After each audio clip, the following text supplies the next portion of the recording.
समस्त मीडिया भाई समस्त को प्रणाम जनाऊँ आज स्वाधीन भाव व्यक्तिगत दाखल कर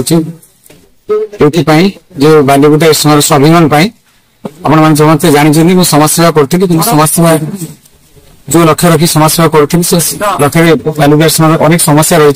से समस्या को दूर करने बहुत चेष्टा करुँ चेष्टा आवश्यक तेणु चिंता कर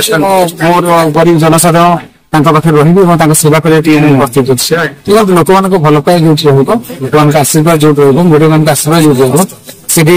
जेकोसी प्रार्थी हूँ जेकोसी दल हूँ मोर किसी फरक पड़े मुझे जानी आशीर्वाद आज बालीगुटा समय आज हजार हजार लोग आज सामिल होती बहुत खुशी अच्छे लोक मैंने स्वतः आज आसी जेहतु स्वाधीन कैंडिडेट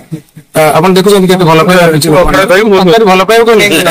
बालीगुटा समय स्वाभिमान को नहीं लड़ी।